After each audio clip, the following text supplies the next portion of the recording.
ఎన్నికల్లో ఓడిపోయి మాజీ ఎమ్మెల్యేలుగా మారిన కొందరు నేతలు ఇప్పుడు పార్టీలకు రాజకీయ భారంగా మారుతున్నారా? ఒకరు చెక్ బౌన్స్ కేసులో దోషిగా తేలితే మరొకరిపై లైంగిక వేధింపుల కేసు, చీటింగ్ ఆరోపణల కేసు, ఇంకొకరు అరెస్ట్, మరికొందరిపై ఆర్థిక భూ వివాదాల కేసులు. పైలట్ రోహిత్ రెడ్డి, బాల్క సుమన్, షకీల్, ఆర్మూర్ జీవన్ రెడ్డి, రేఖా కాంతారావు ఇలా బీఆర్ఎస్ మాజీ ఎమ్మెల్యేల పేర్లు వరుసగా తెరపైకి వస్తున్నాయి. అధికార కాంగ్రెస్ లోనూ మాజీ ఎమ్మెల్యేల వ్యవహారాలు అప్పుడప్పుడు పార్టీకి ఇబ్బందికరంగా మారుతున్నాయి. అసలు మాజీ ఎమ్మెల్యేలను పార్టీలు ఇంకా ఎంతకాలం మోస్తాయి? వచ్చే ఎన్నికల్లో మళ్ళీ టికెట్లు ఇస్తాయా లేక వివాదాల కారణంగా పక్కన పెడతాయా? ఒకవేళ పక్కన పెడితే కొత్త తరం నాయకులు వస్తారా? ఇప్పుడు ఇదే అంశంపై చర్చిద్దాం. ఎన్నికల్లో ఓడిపోయినంత మాత్రాన రాజకీయ జీవితం ముగిసిపోదు. మాజీ ఎమ్మెల్యే అయినా పార్టీలో ప్రాధాన్యం ఉంటుంది, నియోజకవర్గంలో క్యాడర్ ఉంటుంది, పార్టీ కార్యక్రమాల్లో ముందు వరుసలో ఉంటారు. వచ్చే ఎన్నికల్లో మళ్లీ టికెట్ కోసం ప్రయత్నిస్తారు. అందుకే మాజీ ఎమ్మెల్యే చేసే ప్రతి పని, ఎదుర్కొనే ప్రతి కేసు, చిక్కుకునే ప్రతి వివాదం చివరకు పార్టీ ఇమేజ్ తోనూ ముడిపడుతుంది. ప్రస్తుతం తెలంగాణ రాజకీయాల్లో ఇదే అంశం హాట్ టాపిక్ గా మారుతోంది. ముందుగా తాండూరు మాజీ ఎమ్మెల్యే పైలట్ రోహిత్ రెడ్డి.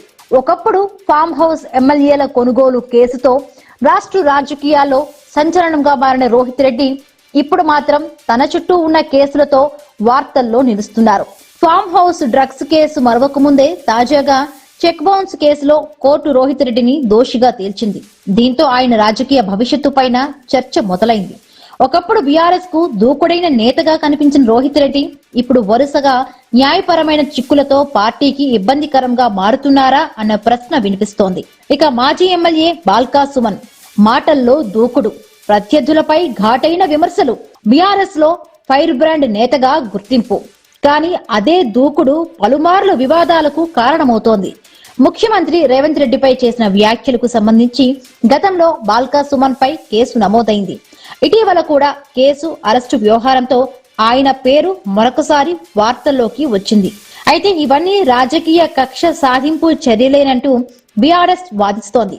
కానీ పార్టీకి మాత్రం నేత దూకుడు ప్లస్ అవుతోందా లేక కేసులు, వివాదాలే మైనస్ గా మారుతున్నాయా?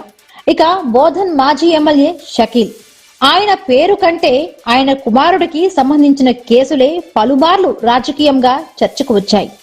Jubilee hills hit and run వ్యవహారం, ప్రజాభవన్ వద్ద కారు ప్రమాదం కేసు, ఈ వ్యవహారాల కారణంగా షకీల్ కుటుంబం వరుసగా వార్తల్లో నిలిచింది. కేసులు కుటుంబ సభ్యులకు సంబంధించినవి అయినా రాజకీయంగా మాత్రం వాటి ప్రభావం మాజీ ఎమ్మెల్యే షకీల్ పైన, ఆయన ప్రాతినిధ్యం వహిస్తున్న పార్టీ పైన పడుతుందన్న చర్చ సాగుతోంది. మాజీ ఎమ్మెల్యే ఆర్మూరు జీవన్ రెడ్డి, ఆయన పేరు కూడా గతంలో భూ వివాదాలు, ఆర్థిక వ్యవహారాలకు సంబంధించిన ఆరోపణలతో వార్తల్లోకి వచ్చింది. జీవన్ రెడ్డి, ఆయన కుటుంబ సభ్యులపై భూ కబ్జా ఆరోపణలతో గతంలో కేసు నమోదైంది. ఆర్మూరులోని ఎమ్మెల్యేలు పార్టీలకు ఎసెట్సా లేక పొలిటికల్ లేబిలిటీసా అన్నదే ఇప్పుడు తెలంగాణ రాజకీయాల్లో ఆసక్తికరమైన చర్చ.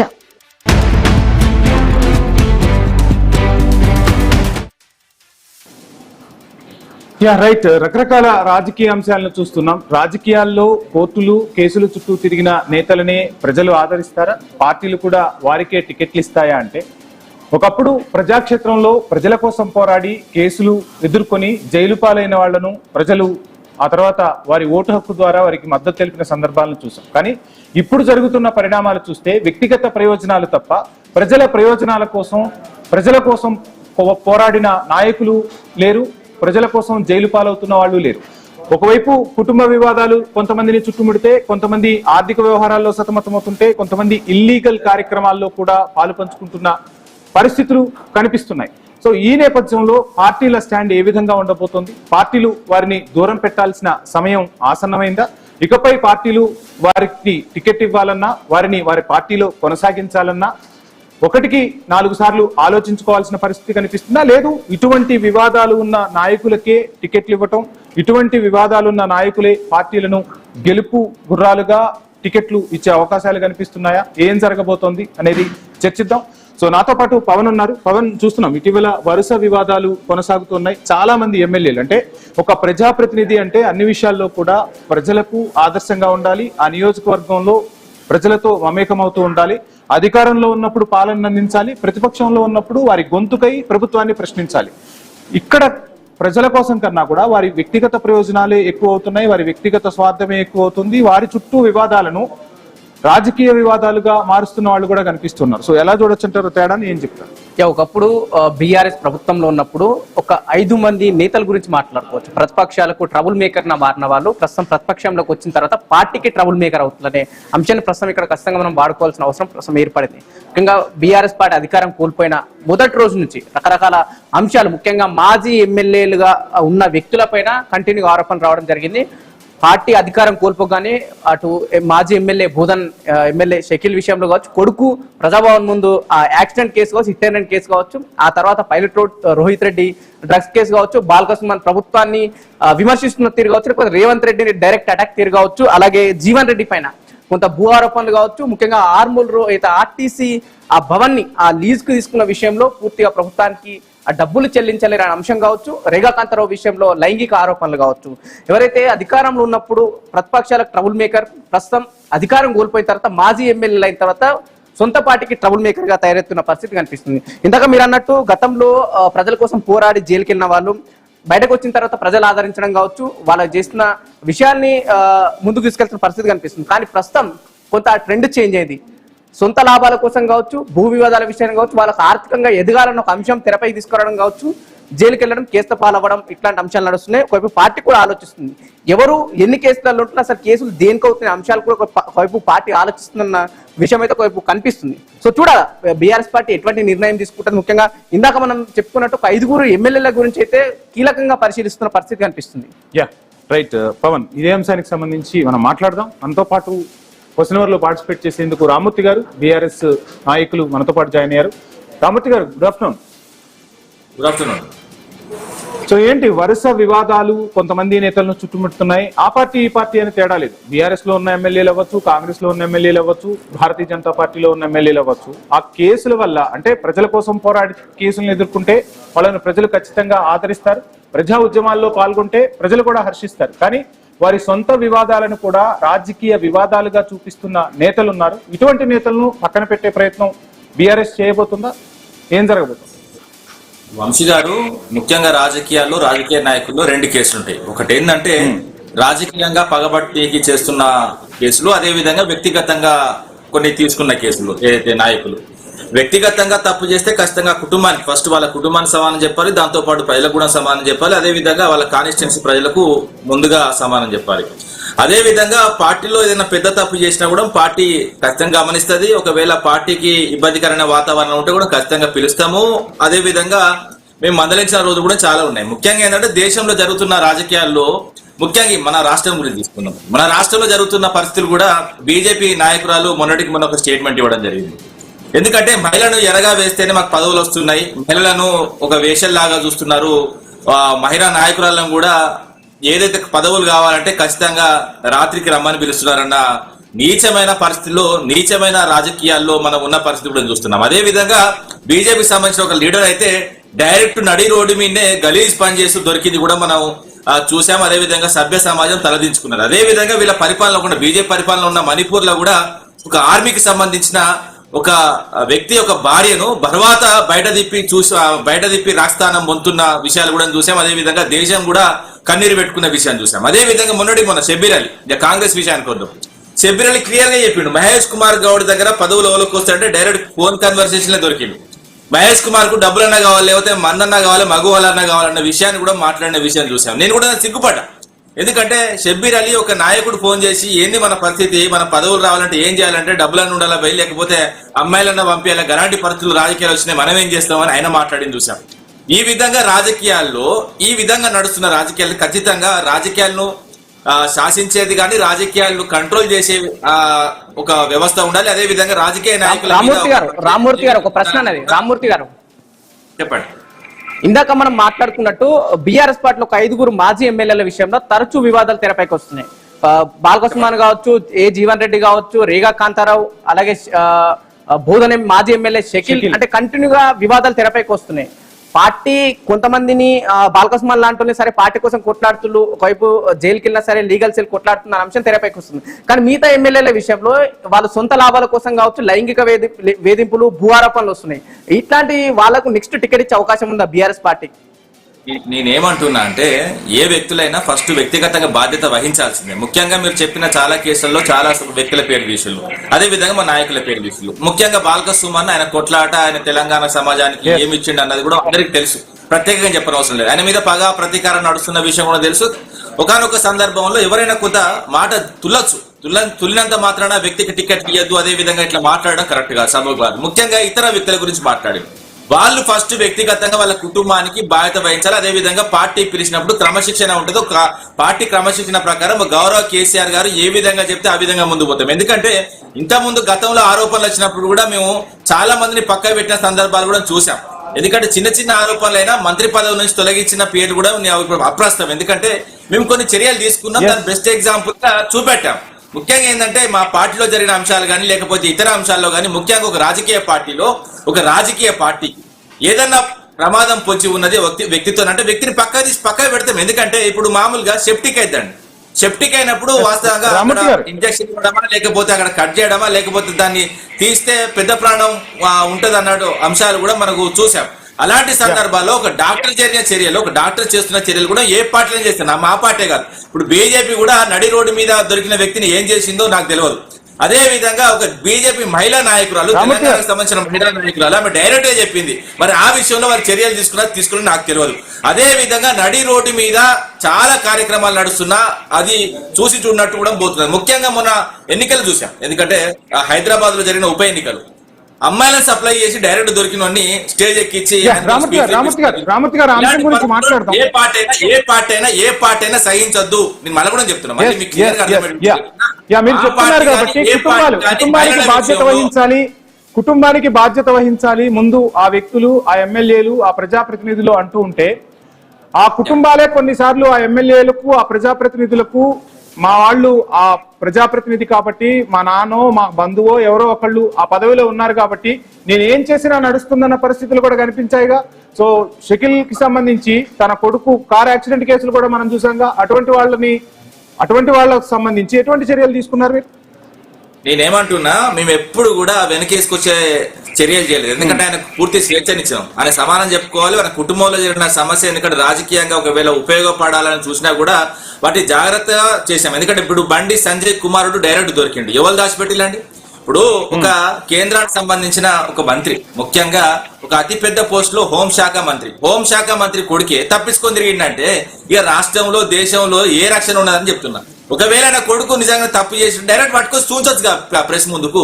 దాదాపు 20-30 రోజులు ఆ డ్రామాలు ఎందుకు, ఆ కథలు ఎందుకు? అమ్మాయి విషయంలో నెలలుగా దాదాపు 3-4 నెలల నుంచి ఆ అమ్మాయిని ఇబ్బంది పెట్టి ఆ కుటుంబాన్ని క్షోభకు గురి చేసి ఇలాంటి అంశాలు కూడా మీరు చెప్పాలి కదా వంశీ గారు. ఎందుకంటే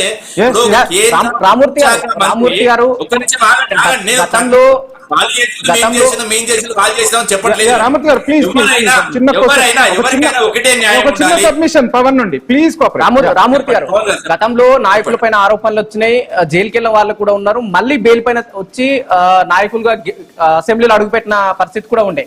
కానీ ప్రస్తుతం ఉన్న ఆరోపణలు వచ్చిన తర్వాత ప్రజలు అదే విధంగా యాక్సెప్ట్ చేస్తున్నారు. ఆ పర్సెప్షన్ మారిపోయింది కదా, మీడియా ఎక్కువ అవడం కావచ్చు, దీనికన్నా ఇంకా సోషల్ మీడియా ఎక్కువైన పరిస్థితి కనిపిస్తుంది. ప్రజలతో పాటు ఇప్పుడు రాజకీయాలు కూడా ఫాస్ట్ గా మారిపోతున్నాయి. నేను ఏమంటున్నా అంటే సాంప్రదాయ రాజకీయాలకు ఇప్పుడు వాస్తవంగా సెలవు పెట్టాల్సిన పరిస్థితి అసెంబ్లీలో గానీ, అదే విధంగా ఆరు బయట గానీ, అదే విధంగా ఇప్పుడు పార్లమెంట్ లో కొత్త చట్టం కూడా వస్తున్నది. ఇన్ని రోజులు జైల్లో ఉంటే 30 రోజుల పైచిలకు ఏదో జైల్లో ఉంటే ఆ పదవి పోతుంది అనేది కూడా వస్తున్నది. సో రావాలని కోరుకుంటున్నా ఒక అభ్యుదయ భావాలున్న వ్యక్తిగా, అదే ఒక చదువుకున్న విద్యార్థిగా, అదే విధంగా సమాజం పట్ల ఎంతో కొంత కాస్తంత ఆలోచన ఉన్న వ్యక్తిగా, అదే విధంగా రాజకీయాలను కులాలకు కానీ మతాలకు కానీ అదే విధంగా ఏదైనా ఇప్పుడు ఏ చెడ్డ పనులకు కానీ మంచి పనులకు కానీ ఉపయోగించుకునే విధానంలో కొంత మార్పు రావాలని చెప్తున్నాను. ఎందుకంటే రాజకీయ నాయకులు అనే వ్యక్తులు చాలా స్పష్టంగా చెప్తారు, ఎందుకంటే చాలా అవగాహనతో ఉన్నారు. ఇప్పుడు ఒక కులంలో పనిచేయాలంటే డైరెక్ట్ గా పోయి కుల సంఘాల్లో పనిచేయచ్చు, ఒక మతానికి పనిచేయాలంటే ఒక మత సంస్థలో చేరి మతానికి చేయొచ్చు. కానీ అన్ని కులాలకు అన్ని మతాలకు పనిచేయాలంటే ఏకైక మార్గం అది రాజకీయాలు. అంత పవిత్రమైన రాజకీయాలను ఖరాబ్ చేసి కొంతమంది ఖరాబ్ చేస్తున్నారు. ఆ పార్టీ ఈ పార్టీ అని చెప్పట్లేదు.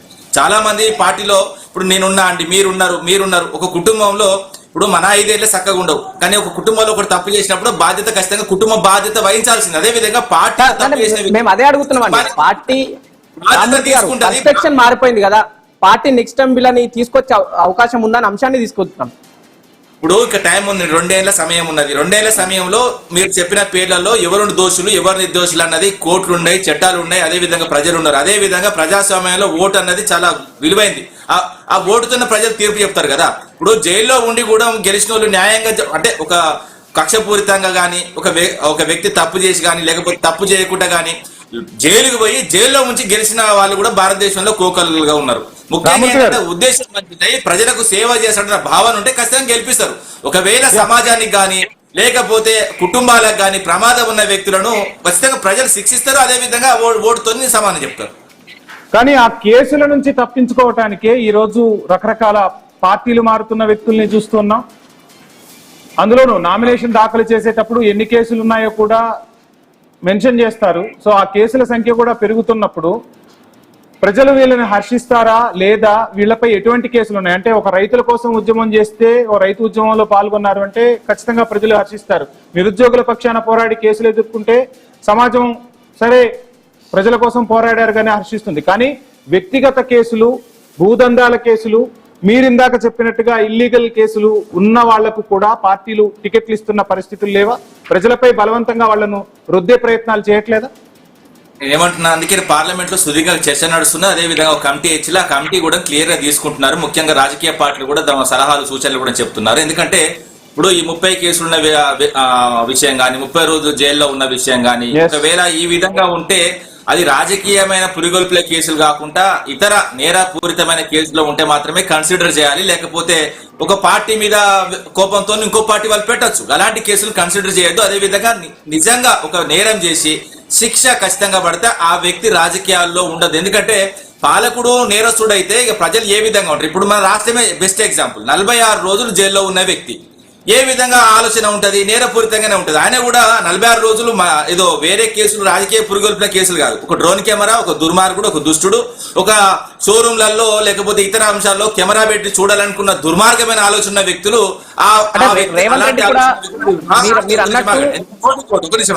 నోటికి ఓటు కేసు కూడా. ఎందుకంటే దుర్మార్గమైన పని, డైరెక్ట్ దొరికిండు. మన కర్మ ఏంటంటే కాంగ్రెస్ కి అది కనబడతలేదు, హైకమాండ్ కనబడతలేదు. ముఖ్యంగా హైకమాండ్ ఒక మంచి, ఇప్పుడు కాంగ్రెస్ లో మేలు అంటే ఇప్పుడు బ్రహ్మాండంగా మన లైవ్ లో ఉన్నాడు, ఎలాంటి కేసులు లేవు అన్నగారికి. ఈయన తీసుకుపోయి ముఖ్యమంత్రి పెడితే తప్పు ఉంటుందా? కాదు, అటువంటి వాళ్ళు కాదు. బాగా పైసలు ఉండాలి, బాగా ఏదైతే మొత్తం శక్తిని ఉపయోగించి ఒక నాయకులను, ఆ ప్రతిపక్ష పార్టీలను ఉక్కిరి బిక్కిరి చేసే వ్యక్తులు, అతని నేరపూరితమైన ఆలోచనతోని ఆ సమాజంతో పాటు ప్రజలను ఆగమాగం చేసే వ్యక్తుల చేతిలో పెడితే ఏ విధంగా ఉంటుంది అనుభవిస్తున్నారు ప్రజలు. ఎందుకంటే దాదాపు 9.5 సంవత్సరాలు కాలు మీద కాలేసుకున్న ప్రజలు ఇప్పుడు ఇటుకాలు తీసి అటేస్తే కాంగ్రెస్ వాయిస్ కూడా వినే ప్రయత్నం చేద్దాం. యా సార్, నమస్కారం. మొత్తంగా అన్ని రాజకీయ పార్టీల్లోనూ కొంతమంది కేసులు ఎదుర్కొంటున్న నేతలు ఉన్నారు. సో అటువంటి నేతలు ప్రజల కోసం పోరాడి కేసులు ఎదుర్కొంటే ప్రజాస్వామ్యానికి ఇబ్బంది లేదు, ప్రజలకు ఇబ్బంది లేదు. కానీ ఆ కేసుల నుంచి తప్పించుకోవటానికే రాజకీయ ముసుగును కప్పుకుంటున్న వాళ్ళకు కూడా పార్టీలు టికెట్లు ఇస్తున్నాయి, వారిని ఆదరిస్తున్నాయన్న విమర్శలు వినిపిస్తున్నాయి. ఎలా చూస్తున్నారు పార్టీలకు అతీతంగా? ముందుగా ఐ న్యూస్ ప్రేక్షకులకు, మీకు ప్యానల్ ఉన్న రామూర్తికి నమస్కారం. అయితే అంటే పార్టీలు ఏ పార్టీ అయినా పర్వాలేదు, తప్పు చేసిన వాడికి ఆల్రెడీ మన దగ్గర రూల్ ఉంది. ఎవరైతే శిక్షార్హుడు లేదు అనుకుంటే నేర ఆరోపణ ఉన్న వాళ్ళకి టికెట్లు ఇవ్వద్దు అని ఆల్మోస్ట్ ఆల్ గతంలో ఒక మంచి వ్యక్తి, విద్యావేత్త, లేకపోతే నీట్గా ఉన్న మనిషి, ప్రజల గురించి పోరాడే మనిషి, లేకపోతే యువకులకు కానీ లేకపోతే రైతుల తరఫున పోరాడే వ్యక్తులని ఎన్నుకొని వాళ్ళని తీసుకొచ్చి రాజకీయాలకు తీసుకురావడం జరిగింది. కానీ ఆ దిశ మొత్తానికి ఇప్పుడు ఉల్టా అయిపోయింది. ఎన్ని నేరాలు చేస్తే, ఎంత పలుకుబడి ఉంటే, ఎన్ని మోసాలు చేస్తే, ఎన్ని కబ్జాలు చేస్తే అటువంటి వాళ్ళకే ఇస్తారు అనేది ఏదైతే ఉందో అది ముమ్మాటికి 100% తప్పు. అది ఏ పార్టీ చేసినా సరే. Being a Congress party spokes person I'm telling this is very very very bad manner of the all parties. ఎందుకంటే నాట్ ఓన్లీ వ్యక్తిగతంగా వాళ్ళు చేసింది తప్పు, వీళ్ళు చేసింది తప్పు, ఏ పార్టీలు అయినా సరే నేర ఆరోపణ ఉండి వాళ్ళ మీద నిజంగా కూడా ఇప్పుడు ఏమైతుందంటే ఇప్పుడు మొత్తానికి కోర్టులను కూడా తప్పుదోవ పట్టిస్తున్నారు. జడ్జిల ద్వారా కూడా వాళ్ళు క్లీన్ చిట్టి తెచ్చుకోవడానికి ఆలోచిస్తున్నారు తప్ప నిజంగా కూడా నేర ఆరోపణ చేసి మొత్తానికి వాళ్ళు బహిరంగంగా దొరికిపోయిన వాళ్ళని కూడా పక్కకు పెడుతున్నది పార్టీలు. అది మటుకు నేనైతే ఇష్టపడను అది అటువంటి పరిస్థితి. సరే, ఇక్కడ కానీ ప్రతిపక్షాలు ఉన్న వాళ్ళు ఎప్పుడైతే వాళ్ళపైన ఆరోపణలు వచ్చినప్పుడు, భూ వివాదాలు కావచ్చు, ఇంకే వివాదాలు అనే ఆరోపణలు వచ్చినప్పుడు, అటు ప్రతిపక్ష పార్టీ చేస్తున్న ఆరోపణ ఏంటంటే ప్రజల కోసం కొట్లాడుతున్నాం, ప్రతిపక్ష పార్టీ పైన కక్షపూరిత రాజకీయాలు చేస్తుంది, ప్రభుత్వం అంశాన్ని తెరపైకి తీసుకొస్తుంది. సరే, గతంలో కాంగ్రెస్ కావచ్చు, ప్రస్తుతం బీఆర్ఎస్ కావచ్చు, ఈ అంశాన్ని ఎట్లా చూడొచ్చు? ఇప్పుడు నేనేమంటున్నా అంటే, టు బి ఫ్రాంక్, ఎవరైనా సరే తప్పు చేసిండ్రా. ఇప్పుడు గతంలో 40 ఏళ్ల కింద ఒక ప్రింట్ మీడియా తప్ప ఏది చెప్పినా వాళ్ళు రాసింది తప్పు, లేకపోతే అక్కడ రిపోర్టర్ రాసింది తప్పు అనే రకంగా ఆలోచన ఉండే. కానీ ఈ రోజు ఎలక్ట్రానిక్ మీడియా వచ్చిన తర్వాత, సోషల్ మీడియా వచ్చిన తర్వాత ఇంచు ఏముంది లైవ్ గా కనబడుతుంది. తప్పు మాట్లాడి కూడా దాన్ని వక్రీకరించిండ్రనో చెప్పడము, లేకపోతే ఆ మాటని వెనక్కి తీసుకుంటున్నా అని చెప్పడం, సారీ చెప్తలేరు, వెనక్కి తీసుకుంటున్నా అనే రకంగా చెప్తున్నారు. ఈ పదాలు ఇటువంటి మంచి పద్ధతి కాదు నా ఉద్దేశంలో అయితే. రైట్ రామూర్తి గారు, అంటే రాజకీయ కక్ష సాధింపులు అనేవి ఉంటున్నాయి. మీరు అంటే చాలా సందర్భాల్లో కీలక నేతలే, ఆ పార్టీకి సంబంధించి కానీ ఈ పార్టీకి సంబంధించి కానీ చాలా మంది కీలక నేతలు వారి ప్రసంగాల్లో మేము అధికారంలోకి వచ్చిన తర్వాత మీ అంతు చూస్తాం, మేము అధికారంలోకి వచ్చిన తర్వాత ఏ విధంగా ఉంటుందో, అంటే అట్టు పెడితే అట్టున్నర పెడుతున్నామన్న కమెంట్స్ కూడా చూస్తూ ఉన్నాం. అంటే ప్రజల కోసం పనిచేయాల్సిన అధికార ప్రతిపక్షాలు ఒకరిపై ఒకరు కక్ష సాధింపు చర్యలకు పాల్పడటంలోనే సమయం అంతా వృధా అయిపోవట్లేదా? ఆ మాటలు ఎందుకు మాట్లాడుకోవాల్సి వస్తుంది? ఆ పరిపాలన చూశారండి, 9.5 సంవత్సరాల్లో ప్రజల కోసం ఆలోచించింది తప్ప, మళ్ళీ ప్రభుత్వం వస్తే కూడా మేము ఏం చేయాలన్న అంశంలో గౌరవ కేసీఆర్ గారు ఆలోచిస్తుంది తప్ప, చిల్లర రాజకీయాలు చేసే ఆలోచన కానీ అదే విధంగా ఆ పనులు కానీ మేము చేయము. ఎందుకంటే ప్రజలకు కావాల్సింది పనులు, అదే విధంగా అభివృద్ధి పనులు. ఏ మాత్రం కూడా టైంపాస్ రాజకీయాలు చేసుకుంటా, డైవర్షన్ పాలిటిక్స్ చేసుకుంటా, ఏ అంశం ఉన్నా ఇప్పుడు నువ్వు 6 గ్యారెంట్లు అడగలేదు, 6 గ్యారెంట్లు ఇవ్వలేదంటే కూడా అడ్డమైన మాటలు మాట్లాడుతూ తంతా గుత్తా పేగులు మేడలు వేసుకుంటా అన్న అంశాలు అయితే మేమైతే మాట్లాడదు. రాష్ట్రంలో ఏం జరుగుతున్నది ఇప్పుడు గత 32 నెలలు అవుతుంది, దాదాపు 31 నెలలు అయి 32 నెలలు పడుతుంది. 32 నెలల రాష్ట్రం తీసుకొచ్చిన అప్పు ఎంత, అదే విధంగా ఆదాయం ఎంత, ఇవి 2 కోట్లు 10 లక్షల కోట్లు. 10 లక్షల కోట్లతో ఏం చేసినామని తెలంగాణ సమాజం నేను అడుగుతున్నా. ఎందుకంటే ప్రభుత్వం రాగానే మా మీద ఏదో శ్వేతపత్రాన్ని రిలీజ్ చేసి అందులో అబద్ధాలు ప్రచారం చేయడానికి ప్రయత్నం చేసిన గౌరవ హరీష్ రావు గారు క్లియర్ గా అసెంబ్లీలో ఏ మాటకు ఆ మాట చెప్పడం జరిగింది. మేము చేసిన అప్పులకు కానీ, మేము తీసుకొచ్చిన ఏదైతే ఆస్తులకు కానీ, అదే విధంగా ముఖ్యంగా అప్పు తీసుకొచ్చినా, ఆదాయం తీసుకొచ్చినా వాటితో పాటు తెలంగాణ ఆస్తులను పెంచినాం. అదే విధంగా మీకు కానీ నాకు కానీ ఒక గుంట భూమో ఎకరం భూమో ఉంటే 2014 ముందు ఎంత ఉండే, 2014 తర్వాత ఎంత అయిందని కూడా చూసుకోవచ్చు. ఇప్పుడు ముఖ్యంగా అనుమల రేవంత్ రెడ్డి భూమి 30,000 ఉండే, అది ఇప్పుడు 3 కోట్ల నుంచి 4 కోట్ల 5 కోట్లు నడుస్తున్నది. ఈ విధంగా ఆస్తులు పెరిగినాయి, అదే విధంగా వాటి విలువ కూడా పెరిగింది. ఈ విధంగా రాష్ట్రాన్ని ఒక మంచి పిక్చర్ మీద కూర్చోబెట్టాం. అదే విధంగా ఒక అవకాశం వచ్చినప్పుడు అవకాశాన్ని పట్టుకొని ఒక మంచి మార్గంలో నడవాలి ఈ ప్రభుత్వం కూడా అని కోరుకుంటున్న దాంట్లో నేను మీరు చెప్తున్నట్టుగా శివకుమార్ గారు అసలు రామూర్తి గారు చెప్తున్నట్టుగా పేదవాడికి భూమి పంచాల్సిన రాజకీయ నాయకులే ఆ పేదల భూములు కబ్జా చేస్తూ కేసులు ఎదుర్కొంటుంటే వాళ్లకు కూడా ఆ పార్టీలు అండగా నిలుస్తున్నాయి, ఆ పార్టీలు వారిపై నిర్ణయాలు తీసుకోవట్లేదు, కఠిన చర్యలు తీసుకోవట్లేదు అన్న విమర్శలు కూడా వినిపిస్తున్నాయిగా. ఎందుకు జంకుతుంది? నేను ఛాలెంజ్ చేసి చెప్తున్నా, నేను లెక్కలతో సహా వస్తా. గత 9.5 సంవత్సరాల్లో దళితులకు మేము ఎంత 3 ఎకరాల భూమి ఎక్కడెక్కడ ఇచ్చినాం, ఏ ఊర్లో ఇచ్చినాం, ఎక్కడెక్కడ పంచినాం, అవన్నీ లీజ్ తీసుకొని వస్తా. ఈ దాదాపు 31 నెలల్లో వీళ్ళు ఎంత మందికి భూములు ఇచ్చిల్లో పేదోళ్ళకు తీసుకొని రమ్మనండి. ఉన్నోళ్ళకి చెప్తా కదా, ఆ విధంగా భూములను ఎవరికి అప్పగించాలనుకుంటున్నారు. అదే విధంగా రాష్ట్రంలో అంటే ఫైనల్ గా ఏం చెప్తారు దీని గురించి? ఎందుకంటే ఆరోపణలు వస్తూ ఉన్నాయి, గతంలో ఆరోపణలు వచ్చిన వాళ్ళని ఇరు పార్టీలు పక్కన పెట్టినాయి. వచ్చే ఎలక్షన్ లో ఈ టైప్ ఆరోపణలు వచ్చిన వాళ్ళు కావచ్చు, పీక్ స్టేజ్ లో ఉన్న ఆరోపణలు వచ్చిన వాళ్ళని పక్కన పెడితే ఆ పార్టీలో అధికారంకి వచ్చే ఛాన్స్ ఉందా, లేకపోతే వీళ్ళతోనే కంటిన్యూ అవుతాయి? ఇందాక మీరు మాట్లాడినట్టు ఆరోపణలు వచ్చినా సరిగా నా నియోజకవర్గంలో నేత బలంగా ఉన్నారు కాబట్టి వాళ్ళకే టికెట్లు ఇచ్చినాం అంటారు కదా, ఇది ఎట్లా చూడొచ్చు? శివకుమార్ గారు,